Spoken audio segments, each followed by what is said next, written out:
Okay, and I'm going to, I'm going to share my screen here for a moment.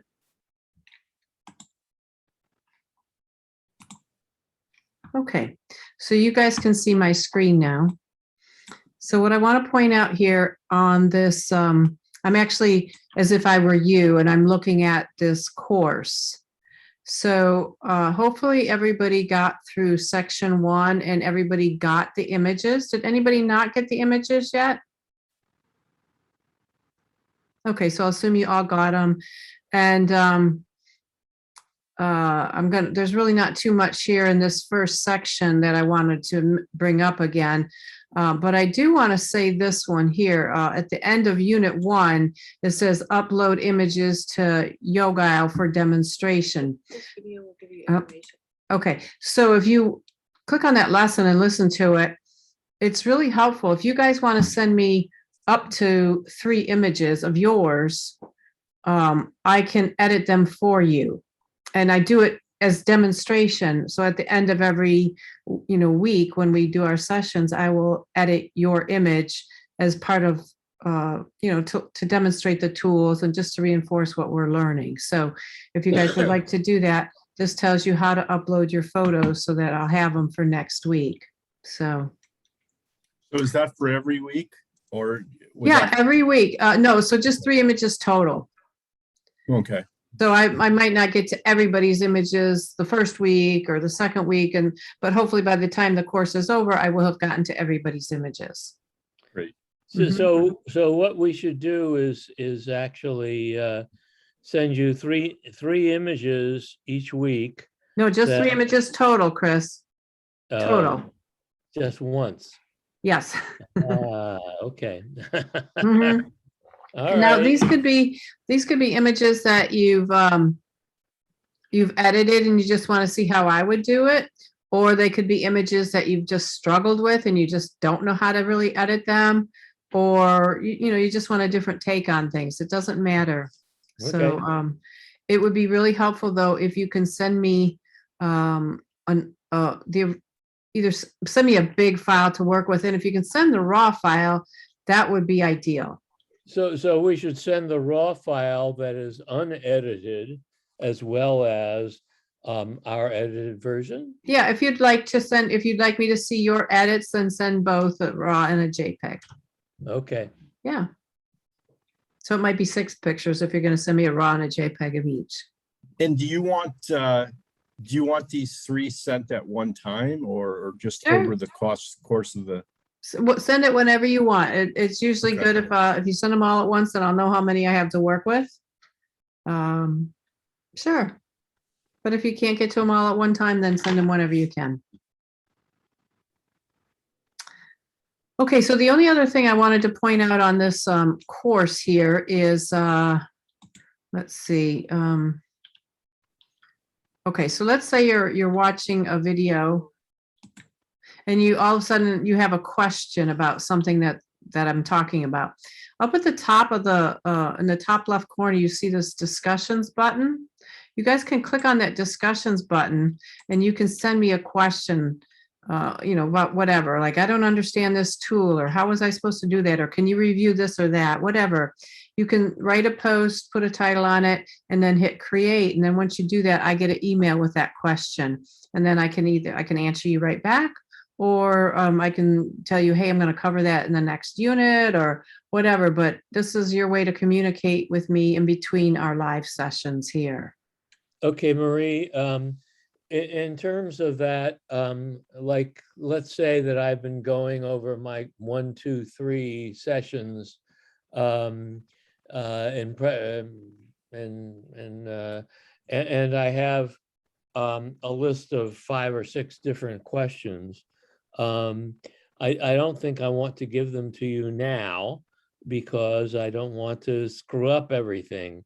But I would like to give them to you subsequently. Is that right? Yeah. So, the other thing, you guys, if you don't want to use this discussion part here, you can always shoot me an email. So Chris, if you want to put your questions in here and send them to me, not tonight, but send them to me, or just shoot me an email. Either way, I'll reply to you. Okay, thank Okay? you. Yeah, for You all of you bet. guys. Use this. This is kind of handy because as you're watching the material, you might think of the question right there and you can just write right here. But if you'd rather email, that's just fine too, either way. Okay, so with that being said, let me jump into my Lightroom program. Oh, okay, here we are. Good. So I'm going to minimize us, the pictures of us, so that we can see my whole screen. So you guys, as we go through this material, if you have questions about anything at all, you just interrupt because I can't see you because I just minimized us so we could see the screen. So just shout out like, hey, I have a question, or just interrupt me. I still see us on the screen. Yeah, you'll see you, but Right-hand I side. can't see you because I've minimized you so Oh, that good for you. Okay. I can see all my sliders here on the side. All right, so let's see. Let me go over to the library module and get into my pictures here.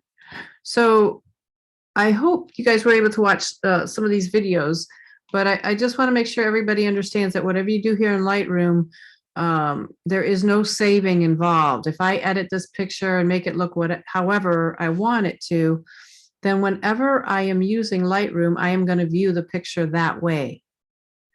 However, if I looked at the picture in my folder outside of Lightroom, it would look like the original file.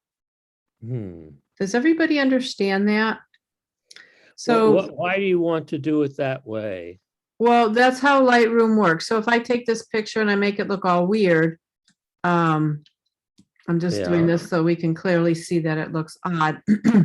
Every time I open Lightroom, Lightroom is going to show me the picture this way because this is how I told Lightroom I wanted to see it based on my edits. However, if I were to look at the picture in my computer, let's say I just want to kind of look at it in the folder where it lives. Let's see. Okay, you can see that the picture has not been altered. It does not look green like I told Lightroom how I wanted it to look. This is very good. This is a great way to work because your original file is always safe and unchanged. This is called parametric editing. So if I decide I want the picture to look this way permanently because let's say I wanted to print it or share it with a friend or post it online, then I have to export it from Lightroom. And when I export it, what happens is Lightroom makes a duplicate, and the duplicate has all of these settings applied to it. Okay, so you only need to do that if you're going to do something with the file, like print it or share it or show somebody. But if you just want to view the image in Lightroom, it's always going to look however you told Lightroom you wanted it to look. Okay. So before Lightroom, I was just talking to Jerry a little before the class. Before Lightroom, if you were working, let's say in Photoshop, every time you made a change to your file, you would have to save it and you were changing your actual pixels. So if you ever wanted to go back to your original has already been changed because you've been editing it all along. Here, you can always go back to your original and start over or make duplicate copies or change it however you want. So it's just a really nice way to work.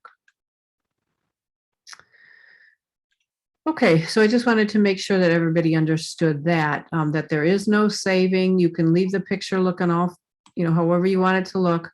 As long as you're in Lightroom, it's going to look this way. Now, how the images look is a part of your catalog.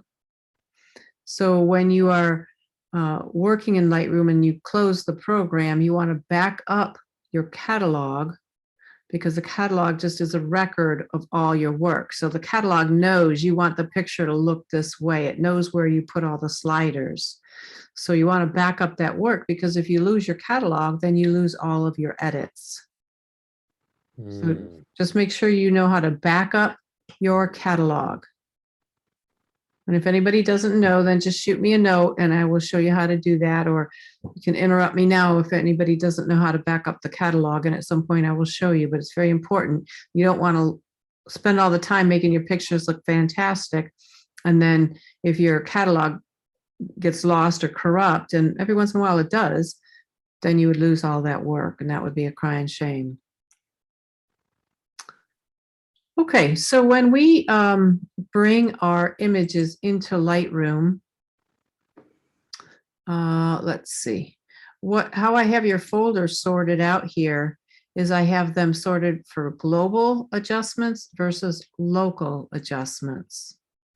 So a global adjustment, and you'll see here we have all these folders to demonstrate with, but what a global adjustment is whatever you do, it applies to the entire photo. So if you're in the develop module and you take a picture and you start editing it with these sliders, you're going to be editing the entire picture. The other way you could work is what's called your local adjustments, and that means you're going to isolate just a portion of the picture and you're going to edit just a certain portion. Maybe I want the little windows to be brighter, so I could just isolate those and I could change the settings just for those two little spots. So those are what we call local adjustments. So when you start working in Lightroom, the workflow is do all the work globally that you can. Do that first. Do your sliders that we're going to look at here, let's say in the basics panel, do all these things first. And then what you can't adjust with your global adjustments, then you can say, you know what, I'm going to fix that later with my local adjustment tools. I'll come back later and fix maybe her lips or her eyes or whatever, but do all your global edits first. So on that note, going back to our folders, they're kind of set up with a workflow in mind. So does anybody have any questions about the overall workspace of Lightroom? You know, the navigator and how we can zoom into the navigator to, see our picture larger. Does anybody have any questions about how to do that and how to move around inside the frame with our navigator? All right. And the Actually, folder. I have a quick question on Sure. that, Marie. Sure. So what I notice is for some reason, Mhm. it'll be like, I'll be looking at a view like this size, and Okay. then all of a sudden it'll jump and it'll like maximize twice as big. Uh-huh. And I don't think I'm doing anything to cause that, but I have to click on fit all the time to get it to show the size that you have there. Yeah. I don't know if there's a setting or something. And I really don't know. I've never heard of that. This fit up here at the top, it should always, like the default is fit. If you hit by accident, if you hit the Z for zebra, or Z for zoom, if you hit the Z key, it zooms you in or out. Maybe you're hitting that by mistake, or, if your mouse comes up here and you hit on one of these, it will zoom you in or out. But Okay. I can't think of anything that would cause that to happen just on its own. That's probably what's happening, I imagine. Okay. Now in the videos, you guys, you'll see that in this navigator, it says fit, and then it says 1:1, 2:1, 3:1, and then there's this box where there'll be other ratios, 4:1, whatever, 8:1. That changed with version 10, and I never redid the video. So now the options are 100%, 200%, and whatever percent you want to see the image with. So just know that the videos, they say ratios, here we say percents. Okay. All right, so we're good on that. So, and then any questions over here on the histogram and the information that it displays here? And then the only other thing would be the solo mode. That's in the videos too. You can right click and you can be in solo mode so that only one panel is open at a time, or you can, expand all and have all your panels open all the time. So I find for laptops, solo mode works best because you're just really limited on space. But if you're working with a big computer, you could expand them all and you can see all your panels open all, just by scrolling. All right. And then, okay, so that's about it for that. So now our workflow would be, step number one would be get rid of your spots and your sensor dust and things like that. Do that first. It takes up a lot of processing power to do that. What? And if you've What- already what edited a picture, spots? Spots and sensor dots? I don't understand what you said. okay. So if we zoom in on this picture really big, let's see. Oh, I've already cleaned it up maybe. Let me open up my history. Yeah. Let me just reset this picture. Okay, so can you see, let me go up to 300%. Chris, can you see all these little flecks up here, all these little dots? Might be Couple. Yeah, it might be a little hard to see on Zoom, Yeah. but if you open this picture in your catalog and you zoom in to 300%, you're going to see all this, all these spots. So the camera I was using here, I Okay. had severe sensor dust. I'm embarrassed to say, but it was horrible. And so this is step one, get rid of this, because you don't want to do all your editing and then come back and do this, because then Lightroom's going to have to work even harder because you've already made adjustments. So do this first. So if you have spots, you're going to Do go what? ahead and What are you saying to do first, to remove the spots? remove How? the spots. Yep. And I just want to point out here, so this is your spot removal tool here. Hopefully you guys Yeah. can see. And You we have the bet. options to clone or heal. And we're going to Right. use the heal tool. And this Yes. is in the videos too. If you haven't had a chance to watch all the videos, just give it a look. I did, and that was very, very, very astute. Yeah. Okay, good. So starting point of having your feather around 50 is perfect. That's pretty much where I start anytime I use this tool. And then just go around and spot these spots and get rid of them. And Right. then, as I mentioned in the video, it's helpful if you think you've gotten all your spots, you can come down to this visualize spots down here on the bottom. You can see my check mark here. It turns it into grayscale. And now you can really see a lot easier all the spots that you have. Oh, my God. I know. So feel free if you need to, when you spot something, if you have to move it, you can. Like sometimes where it picks to fix, like it's not always a good choice. So you can always move these. If you don't like what you did, you can highlight one and then delete that and redo it. So I usually will try and fix them all in color, and then I'll go back and I will come to this visualize spots and see if I got everything. And usually when I go to this, I usually find that I miss quite a bit. So do check this. And then when you put the tool away, you can always come back later and pick up where you left off. If you click on the tool one more time, then you can just continue on and keep working. Or you could go to a previous spot and delete it. Maybe you didn't make a good selection. So this is step number one in your workflow. And now to navigate around in your picture, let's say I finished this corner. Sorry, sorry, Marie. Go ahead. Can you go back 1 second to how you got that circle that you were clicking on the spots with? Yeah. So when you click on a spot, it puts down a circle. See, I just clicked here and it put down this circle. And if I click somewhere else, it puts down another circle. So if I want to get rid of one, I just find the one I want to get rid of and I click on it and it becomes brighter than the rest. and then I could just delete it.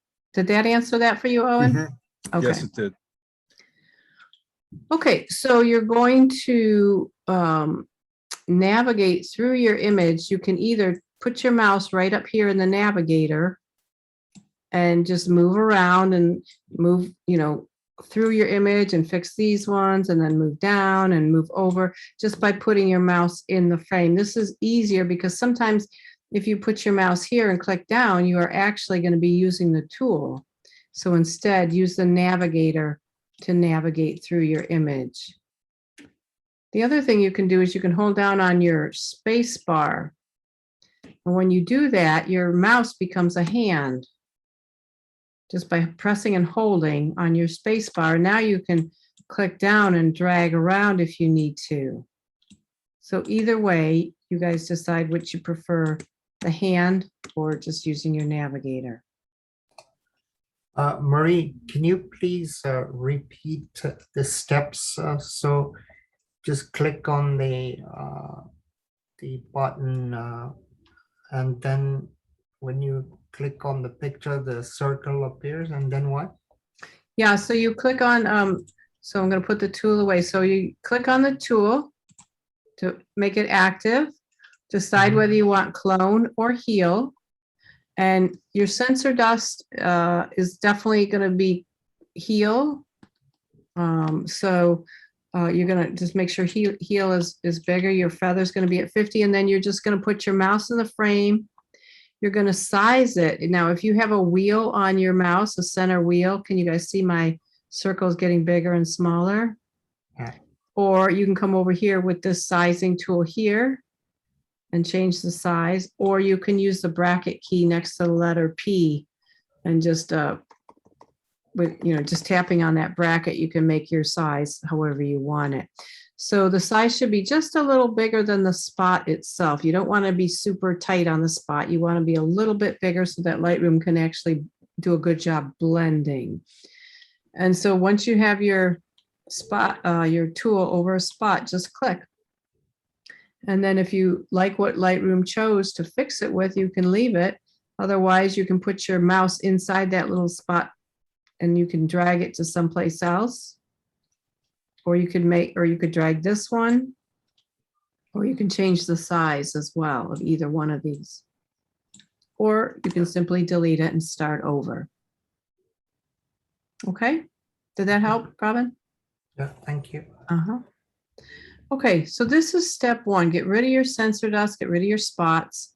I mean, it's not the end of the world if you miss one or two and you're at the very end of your editing, that's fine, but you don't want to get to the end of your editing and have to do this much spotting. And then you can click either done, or you can just click on the tool, or you can hit the enter key on your keypad and that puts the tool away. Okay, so most times spotting is going to be good. Healing is going to be good as opposed to cloning. So let's look at the spot removal tool now to take out parts of the picture that really, telephone lines, cars, trash cans, garbage on the ground, or things like that. We want to get rid of those. So let me go ahead and reset this one. All right, so this is reset. So same thing with this one. I'm going to grab my tool. I'm going to grab the spot removal tool, and I can choose clone or heal. And most times, unless you actually want to exactly duplicate something else, you're going to use heal. You're going to have a much better adjustment. You'll want to use clone when you're actually trying to copy something exactly over onto something else. Okay, so for this one, let me move my little zoom window out of the way. All right, so with this, what I'm going to do, I'm going to go to heal. My feather's at 50 is a good starting point. So with this, you're going to click on the first part of the line, and then you let go of your mouse, and now you hold down your shift key and you click on another part of the line, and you're telling Lightroom at that point to draw a straight line. Well, that didn't work. Let me try this again. Yeah, it didn't work. Wait a minute. What's going on here? All right, let me try one more time. Okay, click here one time, let go, and then hold the shift key down and click somewhere else. Oh my goodness, what is going on here? Okay, so this is totally not working. Now, every once in a while, Lightroom gets a glitch. Oh, there, now it's working. Okay, well, good. Okay, so I did it from the bottom up. I don't know what's going on up at the top. All right, so you just click down, let go. Now press and hold your shift key and click somewhere else, and you'll notice Lightroom is, you're telling Lightroom to draw a line, adjust on a straight line.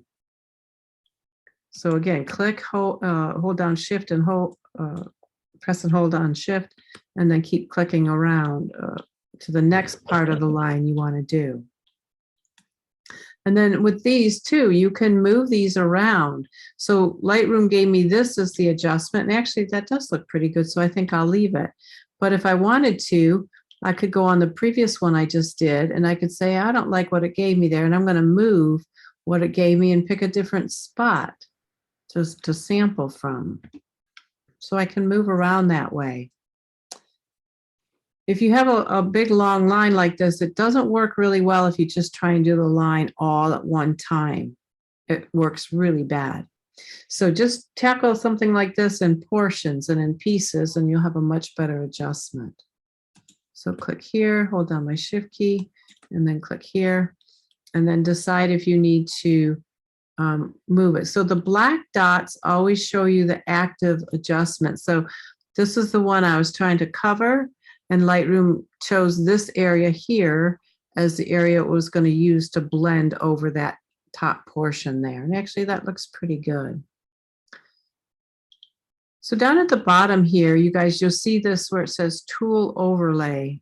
I recommend using auto as opposed to what are your other, the other options. If you use auto, then when your mouse is in the frame, you can see all these dots of the adjustments you've made. But when you take your mouse out of the frame, you can kind of see what your picture looks like. So you can actually see the work that you've done and see if it looks good. So I use this all the time. I make my adjustments, then I take my mouse away and then come back in. And then to fix these other little in-between pieces, you can just click somewhere else and then kind of just push this right on in to cover that little oddball piece. Click somewhere else and then push it in to fix that. So here, what I'm going to do with this top piece of line, what I'm going to do is I'm just going to draw like this, and then I'm going to push this right on over. Okay, so actually that one. Okay, so then this one too. So you're just gonna, there's no one time where this is gonna work perfect. Especially with something this big, you're gonna work, work it, move things around, change things, delete one, move it back. It just takes a little bit of time. It's not a quick little one-click fix. And then the same with the car. I would just get that car and just do a little bit at a time with the car. And then just push these, move these around to get the adjustment to look the way you want it to look realistic. Okay, so did anybody have any other questions on this? All right. So this is a godsend. Sorry, I got a quick question. Sure, no, don't apologize. You said this, but where is it taking where do you tell it To sample from? The sample from? Yeah, thank you. You are not telling it to sample from. When you make a mark like this, Lightroom decides where to sample from. So I drew here, and Lightroom chose this to sample from.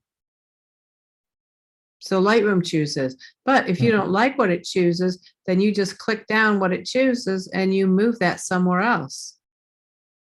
There are a lot of times when Lightroom picks something totally wrong. And so you just drag it and say, no, use it from here. Okay? Great, thank you. Okay, so that's, again, I would take care of some of the stuff like this before you get into the rest of your editing. And then the cloning, this is a case where I would not heal because I want an exact duplication of something to cover up something else. So I want this burnout light bulb to look exactly like the correct, the lit light bulb. So I'm not going to heal. If I do, it's going to blend. So that would be the case where we use clone. Okay, so that was one of your assignments, you guys. You could, one was you could take this picture here, get rid of the lines and get rid of the car and send me that, just do a screenshot or something and send me your screenshot if you want. And the assignments, you guys, these are totally up to you if you want to send them in or not. But it's kind of helpful because it just kind of ensures that you're getting it and you get the chance to have me comment on it if you choose to do it. How do Okay. we send them to you? Yeah, you can send them to me. There's on the course itself, there's an assignment section. If we look down here, practice assignment. And if you click on the assignment, it says send me a screenshot of this, or grab this other picture and send me a screenshot of that. And all you have to do is click here and it'll tell you how to upload the files. Like, where's the file that you want to upload? You pick your picture and then you'd say open and it would automatically upload for you. Thank you. Yeah. Okay, so going back to Lightroom now. Okay. So let's go now to, after you get rid of all that stuff, then we're going to look at the two next places where you do your editing. First is if your picture has a color cast, that would be step number 2.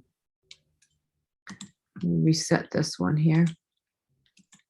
Okay, so before I can even edit this picture, I have to see what it looks like with better color, right? I mean, how can I judge the brightness or anything else if I've got this wacky color here? So if your picture has a color cast, that's step number 2, okay? And to fix your color cast, that is this first section here, which is WB, which stands for white balance. That's where you change your color. So as shot, or if you click on that, you have all these options to change it, to different settings. You could just keep clicking on these to see what looks good. Or you could do auto, or you could just play with the sliders instead. Maybe you don't want to use any of those color correction presets. You just want to play with your sliders. You could do that instead. You could do a combination of preset and then tweak it a little bit for the sliders. So you have lots of options here, but get rid of your color cast and then you can start your other edits. Now, if your pictures don't have a color cast, you don't have to start here. You could leave this and do this anytime if you just want to warm it up a little bit or cool it down. But if you have a weird color cast, get rid of that first. And then from there, where you're going to go is to your basic panel. This is where I do the majority of my editing with my pictures, is right here in my basic panel. There's so much here that I use all the time and for just about every single picture. So this is really my good starting place once my spots are done. And if I don't have a color cast, this is where I'm going to jump in. So the first things that I usually do is I start by making sure my picture has good contrast. And I do that by making sure I have a good black point and a good white point. And to do, I mean, we see this picture and we think, well, we've got black and we've got white, but we really don't. We don't have much contrast here. It's just kind of flat, right? So if I look at my histogram, I can see I don't have any data over here on the right, and I don't have any data here on the left. So this left portion of my histogram represents my blackest blacks. And then these are my darker midtones. The middle is my midtones. Then I go into my lighter midtones, and then I go into my brightest brights. So you can see I'm missing on both edges here. So what I can do is I'm going to come down to my black and white sliders. And this is where I start with the majority of my pictures with I jump right to my black and white points. So I can grab my little black slider, and blacks always go to the negative. So I'm going to click down and I'm going to drag down, and I'm watching my histogram. As I drag down with my slider, watch how the histogram goes accordingly, right? So I'm going to drag down until my black just hits the edge, or just barely hits the edge, whichever. And now I'm going to do the same with my white. Since I'm missing that data, I'm going to take my white slider, and white always goes to the positive. And I'm going to push my whites until it just about hits the edge. And then I'm going to stop. And if you'll notice, look at the before and after. Look at just that one tiny little adjustment. Look how powerful that was and how much better my picture looks. Because now, since I have my true black and my true white, I have good contrast. Marie, Uh-huh. what button are you pushing to do the before and after? Oh, yeah, good View. point. I'm sorry. It's the backslash key. The key that's usually under your delete key. There's a backslash. Okay. Yeah, I use that all the time. It's really nice, isn't it? All right. So I've got my contrast looking pretty good. The other things that will help me get good contrast is my clarity and texture and dehaze. So we call those presence sliders. But if I take my clarity slider and I go to the positive, notice how it picks up and gives me a little more contrast. So I usually set this for my raw file somewhere between 15 and 25 as a way to get a little more contrast. What it does is it also adds a little more depth and a little more sharpness to your file. So texture would be great for your landscapes and natures and scenics and things like that. Texture is good for things that have really fine detail, like skin. Or sometimes, well, you'll see in the videos, there's a wooden building where texture works a little better than clarity. Or you could use a combination of both here, but usually for most things, clarity is going to work great unless you have a lot of fine detail. So now I think that looks good. So now I'll come up and I'll say, how's my exposure look? I might adjust my exposure. I might adjust my highlights.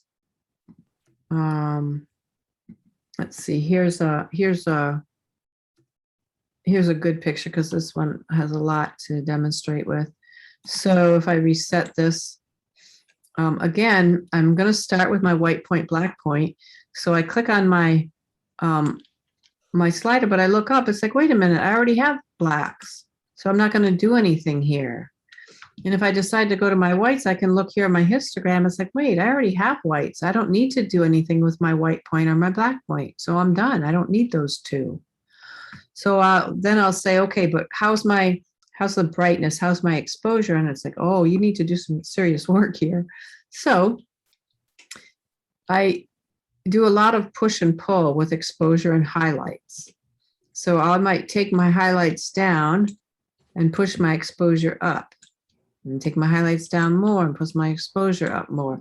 So highlights are only going to affect what, where your highlights are. It's not going to do anything in the darker portions of your picture. So I might bump up the exposure, but keep pushing my highlights down, so that they continue to look good. The other thing I could do is I could say, let me take those highlights down a little bit. So that's done.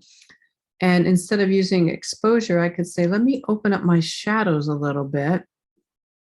I could push my shadow slider I don't like to use my shadow slider for 100%. I like to maybe do a little combination. So I'll say, okay, I'm going to take my exposure slider up a little bit and my shadow slider, and then just do the push and pull again with my highlights, highlight slider. So I want to see some detail inside this covered bridge, but I don't want to lose this little bit of detail out here with the highlight slider. So, so sometimes it's a combination, okay?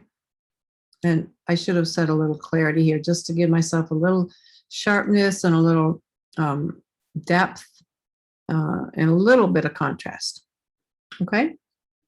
So any questions on that? So black point, white point, then consider exposure, highlight, shadows, being very careful with shadows. If you can get what you need with exposure without messing up your highlights too much, I think that would be better. But if you need to push your shadow slider, then do. So this is the tone is a good starting point. And then the clarity again, or texture is going to help you achieve a little more contrast. So any questions on that? This was another one as an assignment. So here, here's my original picture. And look at where my histogram is, because anytime you shoot a bunch of fog, you don't have any contrast and you don't have any blacks and you don't have any whites. So in this case, if I were to push my black slider until I had contrast, or, you know, had the blacks going to the edge and push my white until that, it just looks awful, right? So in this case, I'm going to totally back up from this and say, whoa, I'm not going to use that at all. Instead, what I'll do is this, the haze slider. This is what you use when you have, you know, something like this and it's real hazy. You can push that and it's going to get rid of your haze or your fog. You know, sometimes you might have a real pretty landscape picture, but the distance is really soft and, you know, hazy. You can push this a little bit and pick up a little bit of good contrast this way. So I'll use my dehaze slider. And then what I'm going to do, since I added that, look at the color kind of got not the way I like it. So I might take this temperature slider and add a little warmth to it just to get rid of some of that blue, just a little bit of magenta. And now it's like, okay, now I can start editing this picture. I can see what I've got to work with. The color looks good. Of course, I would have spotted all of this dirt out of here. You can see there's a ton in the sky and a ton down here in the bottom as well. But I would have done that first. But okay, so I've got my dehaze. The one I didn't mention yet is this vibrance. So for your raw files, I usually set my vibrance somewhere between 5 and, let's say 5 and 15. It's just going to take the colors that aren't already saturated and add a little more oomph to them. So, so that would be about what I would do with this picture. And maybe I could, if I add a little clarity, just a little, it helps. But I don't want to push too much because I don't want it to look like this. I just want it to be very soft still. So that would be about it. That's all I would do with this picture here. So let's see. Yeah. Any questions on any of these sliders in here, you guys, in this basics panel? This is really so that the panel, excuse me, that panel, that basics panel, can you apply any of those to part of the photo, or they apply to the whole photo? Yeah, the basics panel is all global. So everything you do here applies to the whole entire picture. Now later, we'll look, like for example here, let me take her, I'll show you with her, reset her. So I could take her and I want to soften her wrinkles. So I am going to take my texture slider and I'm going to go negative. So if I go positive, look at what I'm doing. I'm just adding more contrast and more grit to her face. So of course we don't want to do that. So when you want to smooth something, you go the opposite way. So I'm going to go down 20, 30 or so. But what I've just done now is I've done that on the entire picture, her face, her hair, the flowers in the background, the whole 9 yards. So what I would say is, I don't want to affect the flowers. I don't want to affect the hair. I just want to do her face. And actually, I really just want to do certain wrinkles, right?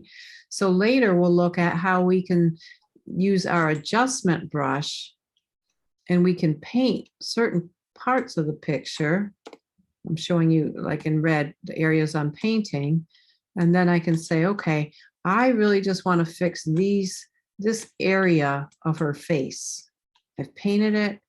And now that it's painted, I'm going to turn off that little overlay. And now I might say, now I'm just going to take my texture slider and go negative on some of those wrinkles and just smooth those out a little bit instead of doing the whole entire picture. So that would be a local adjustment. So before I would do this adjustment brush on this picture, what I would do instead is I would come back, bring the picture into Lightroom and start with my basics panel and say, okay, is my color good? Are there any spots? Is my exposure good? Do I need to adjust any of these things? With portraits, our black and white point, we're be very, very gentle with that because we don't want to introduce a lot of contrast. I'm adding it more for the background than for her face. So just very gentle there. And then I might still add a little vibrance. And I think that's about it. It's like, that's all I can do with this picture here in this panel. The rest I'm going to tackle later with my local adjustment tools. I'm going to paint certain areas. I'm going to make her lips brighter. I'm going to make her eyes, the whites of her eyes whiter. I'm going to smooth some of the sunspots on her forehead, but I'm going to do that all very individually with the adjustment brush. And you'll see this as we go further into the course. You'll actually get to do this, this image again with the other, with the adjustment brush tool. Okay, so let's see. I think I'm good for what I wanted to cover today. Yes, I am. So you guys tell me who has any questions about any of this or anything else. Here we are again. I get to see you all. Marie, Yeah. you removed the car in the picture. Uh-huh. You in Lightroom, is it possible to replace it with a different object? Only if the object's in that same frame, in that same file. Okay. So, yeah, here. I took away the car and I replaced it with the shrubs. But I couldn't take this picture and grab the moon from this picture. I couldn't take this moon and copy that moon into this picture. Right. Okay. It has to be in the same picture. So I don't know if that helps or if that's what you want to hear, but that's the case. Thank you. Mm-hmm. Good. All right. Does anybody else have any questions? That's it. Thank you. You're welcome. Okay, so that's units 1, 2, and 3. If you didn't get a chance to watch those videos, all of them, please do so. This is really such an important part of Lightroom. This is really the foundation for your editing. So review 1, 2, and 3, and then move on. And then unit 4, we'll just do unit 4 next week. There's some really good stuff in here. Presets, the tone curve, the color, more stuff, fun stuff that we can do with color with the HSL panel, options for black and white, that new color grading option. This thing here that says split toning, ignore that because all of you are on version 10. So you don't need this one. This is for people who have version 9. And then sharpening, lens correction. There's some really good stuff here. But really where you want to start with your images is what we covered up here in 1, 2, and 3. But there's really, really nice stuff that you can do here as well. So, okay, guys. Well, if you don't have anything else, then I'm going to say I will see you next week. So I will finish this video and I'll upload it to the course later on tonight. And then if you want, like I say, you can download it from the course and keep it as a review of this material. So one last thing is you guys have the course for 90 days from the start of the class. So we're going to be together for 4 weeks, but then you have the course still to play with and learn from for an additional 2 more months. So so keep your hand in it, and repetition always is key. So, all right, you guys. Well, I will see you all next week.